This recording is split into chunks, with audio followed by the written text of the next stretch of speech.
ഇനി ഞങ്ങളുടെ അസ്ഹാബുൽ വഖ്തുകളായ മശായിഖന്മാർ അവരുടെ ഏതെങ്കിലും ഒരു സംഭവങ്ങളെ ഫിഖ്ഹിനെങ്കിലും എതിരാണെന്ന് തെളിയിക്കാൻ പറ്റിയ ഏതെങ്കിലും ഒരു ആൺകുട്ടി ഈ ഭൂമി ലോകത്ത് ജനിച്ചിട്ടുണ്ട് എന്ന് തന്നെ നിങ്ങൾ കരുതണ്ട. അങ്ങനല്ല.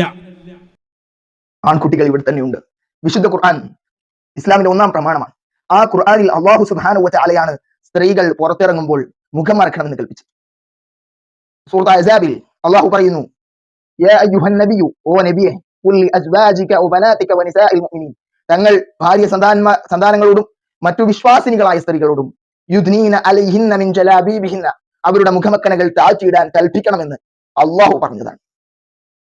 ഈ വ്യാഖ്യാനം, ഈ ആയത്തിന് അർത്ഥം പറയേണ്ടത് റസൂലുള്ളാഹി സ്വല്ലല്ലാഹു അലൈഹി വസല്ലമ തങ്ങളുടെ സ്വഹാബത്താണ്. ആ സ്വഹാബത്തിൽ തന്നെ റഈസുൽ മുഫസ്സിരീൻ, ഖുർആൻ വ്യാഖ്യാതാക്കളുടെ പിതാമഹാൻ അബ്ദുല്ലാഹ് ഇബ്നു അബ്ബാസ് റളിയല്ലാഹു തആല അൻഹു അവിടുന്ന് വളരെ വ്യക്തമായി പറയുന്നുണ്ട്, അമറല്ലാഹു നിസാഅൽ മുഅ്മിനീന ഇദാ ഖറജ്ന, അല്ലാഹു സുബ്ഹാനഹു വ തആലയാണ് കൽപ്പിക്കുന്നത് വിശ്വാസിനികളായ സ്ത്രീകളോട് അവർ അവരുടെ വീട്ടിൽ നിന്ന് പുറത്തിറങ്ങിയാൽ, ഫീ ഹാജത്തിൻ, വല്ല ആവശ്യത്തിനും പുറത്തിറങ്ങിയാൽ എന്താ കൽപ്പിക്കുന്നത്? അൻ യുഗ്തീന ഉജൂഹഉന്ന മിൻ ഫൗഖി റൂസിഹിന്ന ബിൽ ജലാബിബ്, അവരുടെ തല മുകളിൽ നിന്ന് മുഖമക്കനകൾ താഴ്ത്തിയിട്ട് അവരുടെ മുഖങ്ങൾ മറക്കണമെന്നാണ് അല്ലാഹു സുബ്ഹാനഹു വ തആലയുടെ കൽപ്പന. ഈ ആയത്തിൽ അല്ലാഹുവിന്റെ കൽപ്പന അതാണ്.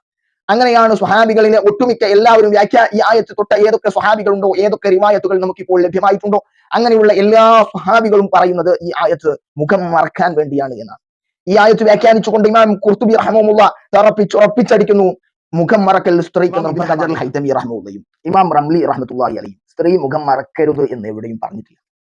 പക്ഷെ ഇമാം ഇബ്നു ഹജർ അൽ ഹൈതമി റളിയല്ലാഹു അൻഹുവിന്റെയും റംലി ഇമാമിന്റെയും ഇടയിൽ ഭിന്നതയുള്ളത് എവിടെയാണ്? എന്തിനു വേണ്ടിയാണ് സ്ത്രീ മുഖം മറക്കേണ്ടത്? അവളുടെ ഔറത്താണ് എന്ന നിലക്കാണോ മറക്കേണ്ടത്? അല്ല, അന്യ പുരുഷന്മാർ അവളെ നോക്കുന്നുണ്ട് എന്ന കാരണം കൊണ്ടാണോ മറക്കേണ്ടത് എന്ന്? അതിൽ ഇമാം ഇബ്നു ഹജർ അൽ ഹൈതമി റഹ്മത്തുള്ളാഹി അലൈഹി പറയുന്നത് അന്യ പുരുഷന്മാർ അവളിലേക്ക് നോക്കുന്നുണ്ട് എന്നതുകൊണ്ടാണ് മറക്കേണ്ടത് എന്നാണ് ഇമാം ഇബ്നു ഹജർ അൽ ഹൈതമി റഹ്മത്തുള്ളാഹിയുടെ അഭിപ്രായം. ഇമാം റംലി റഹ്മത്തുള്ളാഹി അലൈഹി പറയുന്നത് എന്തായാലും അവളുടെ ഔറത്താണ് മുഖം, അതുകൊണ്ടാണ് മറക്കേണ്ടത് എന്നാണ്.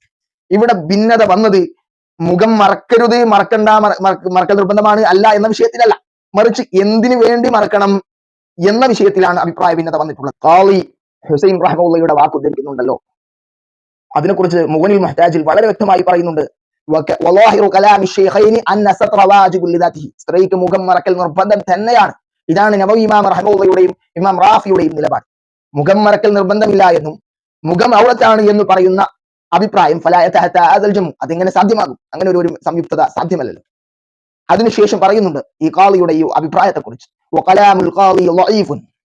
ഖാളി ഹുസൈൻ റഹ്മത്തുള്ളാഹി പറഞ്ഞ അഭിപ്രായം, നിലപാട് അത് ദുർബലമായ നിലപാടാണ്.